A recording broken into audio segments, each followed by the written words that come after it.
मूलं गुरुपदं यं मोक्षमूलं गुरुकृपा गुरुर्ब्रह्मा गुरुर्विष्णु गुरुर्देवो महेश्वरः गुरुर्साक्षात् परं ब्रह्म। एक मिनट रुकिए। तस्मै श्री गुरुवे नमः। अरे ठीक बताए।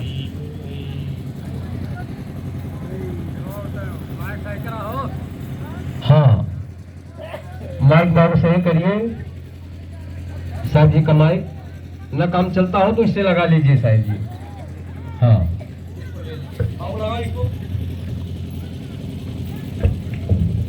हेलो, ठीक तो है ये भी? सब चालू है। ठीक है। एक का लड्डू ढेर होगा ना।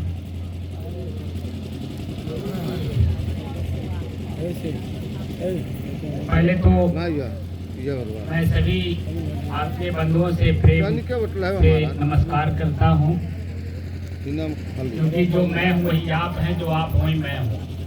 आज इसी पे चर्चा हम करेंगे। सदगुरु कबीर कहते ए जियरा तय अपने दुख ही संहार, जही दुख व्यापी रहा संसार।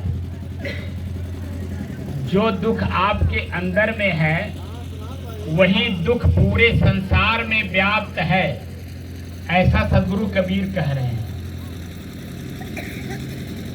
और उसी दुख से कभी हम लोग भी पीड़ित, जो स्टेज पे बैठे हुए लोग हैं, कभी ये भी वही थे जहां आप हैं, लेकिन इन्होंने अपने दुख को पढ़ा और पढ़ करके धीरे धीरे निकालने का प्रयास किया, तो आज यहाँ बैठे हैं। तो हम लोग एक शब्द पे विचार करेंगे। महात्मा लोग आप लोगों को बताए होंगे कि एक शब्द है विवेक। विचार और विवेक दो शब्द है ना। तो विचार तो आप लोग करके काम करते हो तो व्यवहारिक बात है, लेकिन विवेक शब्द जो है वह आध्यात्मिक है, अंतःकरण की चीज है, वो बाहर प्रकट करने वाली चीज नहीं है। विवेक शब्द का मतलब होता है कि दो वस्तु एक में मिला हो, उसे अलग अलग करने का नाम विवेक है। बात समझ रहे हैं? दो चीज एक में मिला हो, जैसे चावल में कंकड़ हो, कंकड़ अलग कर दीजिए तो चावल स्वच्छ हो जाएगा। उसी तरह से इस शरीर में दो चीजें हैं, उसी दोनों चीजों को बिना अलग अलग किए कथा वार्ता ध्यान साधना कुछ भी करते रहिए, वो बातें समझ में नहीं आएगी। उसी संदर्भ में मेरा एक प्रश्न है आप लोगों से, ये जो शरीर है, ये शरीर मैं हूं या ये शरीर मेरा है? ये जो शरीर है, ये शरीर मैं हूं या मेरा है? अगर हम ये कहते हैं कि ये शरीर मैं हूं, तो यहाँ एक प्रश्न मेरे तरफ से उठता है कि अगर ये शरीर मैं हूं तो हम झूठ कहाँ नहीं बोलते? तो झूठ तो सब जगह बोलते हैं, लेकिन एक जगह झूठ नहीं बोलते हैं, वह है परिवार। अपने ही परिवार में हम झूठ नहीं बोलते हैं। अगर झूठ बोलते भी हैं तो सच को साबित करने के लिए, ताकि मन में कोई शंका कोई द्वंद्व न रह जाए। तो वहां हम लोग क्या कहते हैं कि मेरे सर में दर्द हो रहा है। क्या कहते हैं? साफ साफ ईमानदारी से बोलते हैं कि मेरे सर में दर्द हो रहा है। वहां ये शब्द का प्रयोग हम लोग नहीं करते हैं कि मैं सर में दर्द हो रहा हूं।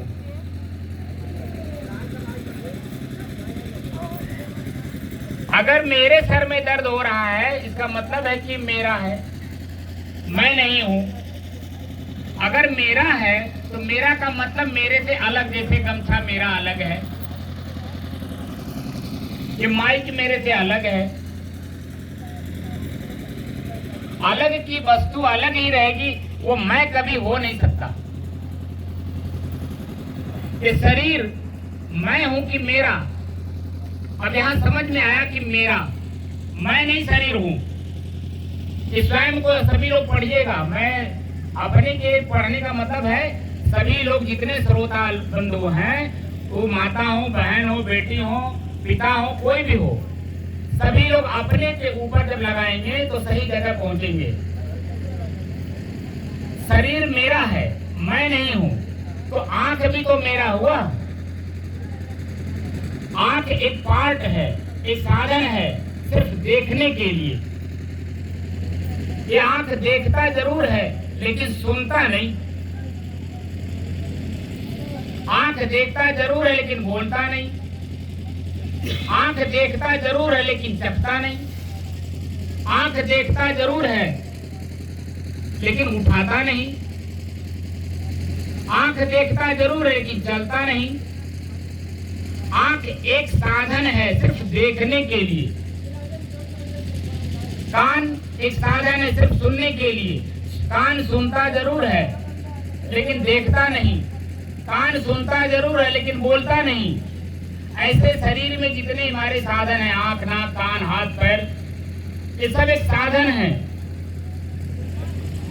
साध्य को प्राप्त करने के लिए। साध्य क्या है?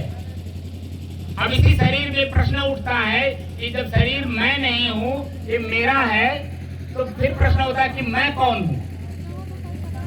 हूं तो इसी शरीर में। आंख मैं नहीं, कान मैं नहीं, हाथ मैं नहीं, पेट नहीं, मैं नहीं, जीभ मैं नहीं। शरीर का ये जो जितना भी संसाधन है हमारे पास, वह कोई साधन मैं नहीं हूं। तो प्रश्न हुआ ना कि मैं कौन हूं। अब यहाँ एक प्रश्न और आता है कि भगवान और ईश्वर में क्या अंतर है। भगवान आपका शरीर है, आपको लोगों को पता नहीं। भगवान आपका शरीर कैसे है? भगवान जो शब्द है उसमें 5 अक्षर है, भगवान। भ भूमि, भूमि मिट्टी, ग गगन, व वायु, आग, नीर, पंच प्रकृति को भगवान कहते हैं, जो हमारा आपका शरीर है। भगवान कहीं बाहर नहीं है जो सर्वशक्तिमान है। पंच प्रकृति ही अपने आप में सर्वशक्तिमान है। आपके शरीर में परिवर्तन हो रहा है, क्षण क्षण परिवर्तन हो रहा है। क्या आपको दिखाई दे रहा है?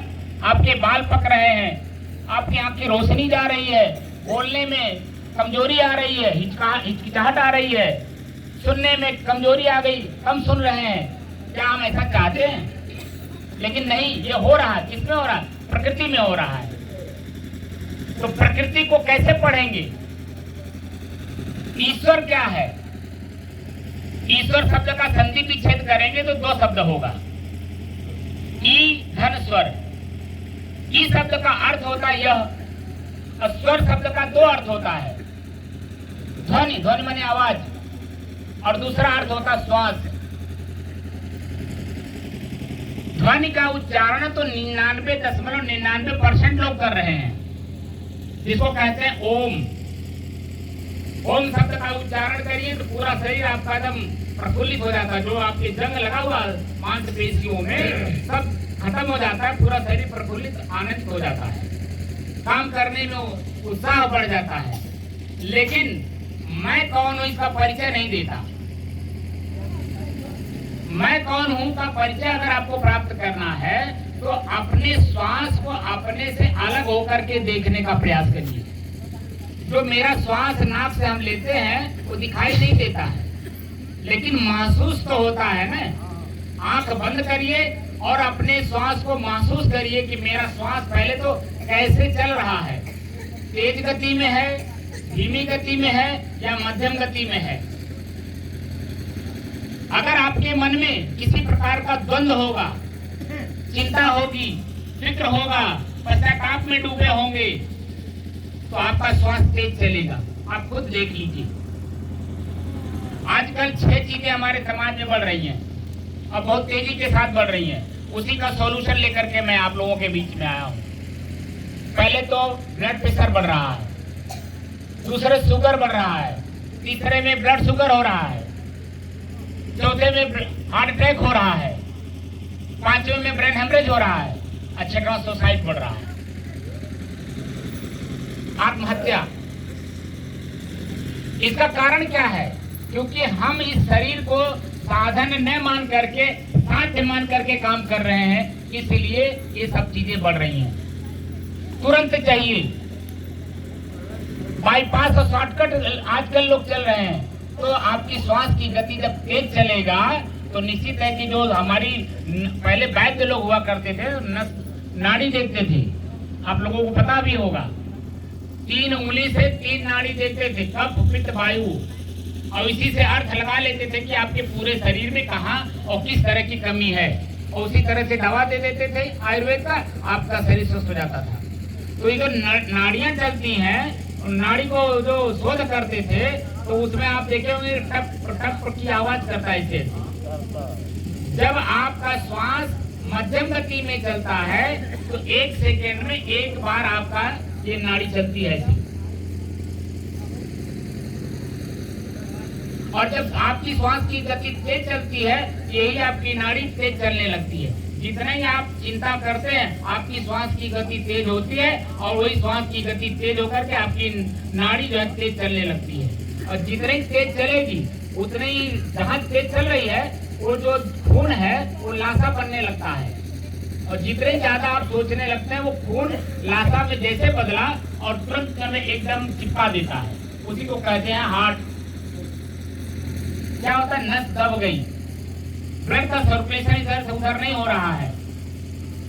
आपका शरीर जो प्रफुल्लित था, प्रसन्नचित था, एक साधन था, वह जो है आपके लिए काल हो गया, दुख का कारण बन गया। तो हम अपने दुख का कारण हम स्वयं ही हैं, लेकिन अगर हम अपने दुख को समझ जाएं और कारण का निवारण कर दें, तो सुख का साधन भी हम स्वयं ही हैं। तो स्वयं को पढ़ना है, स्वयं के द्वारा, स्वयं को पढ़ना है स्वयं के द्वारा। कैसे पढ़ेंगे? अपने श्वास के माध्यम से। श्वास एक साधन है। अपने श्वास को जब आप अभ्यास करेंगे, उसको बोलते दृष्टा और साक्षी भाव। वेदना और संवेदना के आधार पर, वेदना कहते हैं दुख को, और संवेदना कहते हैं सुख को। हम अपने श्वास को जब देखते हैं, तो जहां भी हम बैठे हैं, तो जब आप अपने श्वास को देखेंगे तो श्वास में हवा किस तरह की जा रही है, गर्म है कि ठंडा है कि शीतल है, सुगंध है कि दुर्गंध है, क्या सामान्य है, किस तरह की हमारे श्वास हमारे अंदर में जा रहा है। धीरे धीरे धीरे धीरे जब आपका जो चंचल मन है इधर उधर घूम रहा है, आपके इसी श्वास पे आकर के एकाग्र होगा। एकाग्र का मतलब होता है कि सिर्फ एक काम में मन लगना। किसी भी रास्ता चलिए तो, निराई करिए तो, गुड़ाई करिए तो, अगर आपका मन उसमें लगता है, वो खेती हो जाती है, रास्ता सफल हो जाता है, पता नहीं चलता है। लेकिन वही चीजें जब हमारा मन कहीं और है, काम हम कहीं और कर रहे हैं, वही काम जो 1 घंटे में होना 4 घंटा लग जाता है, क्योंकि मन वहां नहीं, एकाग्र नहीं है। तो अपने श्वास को देखने का साधन जब आप प्रयोग करने लगेंगे, तो चंचल मन, चारों दिशाओं में घूमने वाला मन आपके उसी श्वास पे आकर के टिकने लगेगा, तो उसमें बारीकियां ढूंढने लगेगा। ये जो श्वास है, ये श्वास किस तरह से चल रहा है, इस श्वास में हमें क्या मिल रहा है, सुख दुख, तेज मध्यम, किस तरह का मिल रहा है। फिर आप और अंदर जब जाएंगे, मन और ज्यादा सूक्ष्म होगा। 3 चीजें हैं, स्थूल, सूक्ष्म और सूक्ष्मोत्तर। हमारा जो शरीर है ये स्थूल है, हमारा जो मन है वो सूक्ष्म है, लेकिन मन से परे जो चिंतन है वो सूक्ष्मतर है। जब तक अपने सूक्ष्मतर चीजों को हम जानेंगे नहीं, हमको अपना कारण समझ में नहीं आएगा, और कारण जब तक निवारण नहीं होगा, तब तक आपका जो सुख है वो आपको प्राप्त नहीं होगा। वो अनुभव का विषय है, स्वयं की अनुभूति है। हमारा धर्म ग्रंथ हमको अपने को पढ़ने का साधन देता है। हम लोग उसको जानते नहीं, प्रयोग करते नहीं, सिर्फ ऊपर ऊपर पढ़ते हैं। तो ऊपर ऊपर पढ़ने से खाली बोलने की क्षमता आ जाती है। जैसे गोस्वामी तुलसीदास जी ने लिखा है, मूक होई वाचाल। पढ़ने से खाली वाचालता आ जाती है, लेकिन हमारे जीवन का जो दुख है, पीड़ा है, जो पश्चाताप में डूबा हो, वो उसका निवारण नहीं होता है बिना कर्म की। ज्ञान 2 तरह से है, ज्ञान और प्रज्ञा। जैसे अंग्रेजी में थ्योरी और प्रैक्टिकल, वैसे ज्ञान और प्रज्ञा। ज्ञान का मतलब सिर्फ जानकारी, और प्रैक्टिकल का मतलब स्वयं अनुभव करना। स्वयं प्रयोग करिए और प्रयोग करके उसका अनुभव करिए। जो अनुभूति होती है वही आप स्वयं हैं। और स्वयं को जानने के लिए ही हमें अध्यात्म में आना होता है। अध्यात्म शब्द का मतलब भी होता है आत्मा का अध्ययन करना, अध्याय का अध्ययन करना। आत्मा का मतलब होता है स्वयं। स्वयं का अध्ययन स्वयं में करना है। वो कैसे करना? अपने श्वास के माध्यम से। और जो इसका प्रयोग करता है, महात्मा बुद्ध इसका प्रयोग किए, कबीर प्रयोग किए, पतंजलि किए, कणाद किए, जैमिनी किए, जितने ऋषि हुए उन लोगों ने इसी श्वास का प्रयोग किया, अपने आप को जाना और अपने आप को जानने का साधन वेद शास्त्र में दे गए। आपको शास्त्र शब्द का अर्थ भी बता देता हूँ। शास्त्र 6 अस्त्र को कहते हैं। शास्त्र शब्द को जब तोड़े के 2 शब्द बनाएंगे तो 6 अस्त्र होता है। 6 प्रकार का अस्त्र माने हथियार। दुश्मन 2 तरह के हैं, एक बाहर का एक भीतर का। बाहर के दुश्मन को मारने के लिए तो सुई से लेकर के मिसाइल तक की चीजें हैं। लेकिन भीतर के दुश्मन को मारने के लिए मात्र 6 चीजें हैं। कोई भी मन में आपके प्रश्न उठ गया, उस प्रश्न का उत्तर ढूंढना है तो 6 चीजों को लगाइए।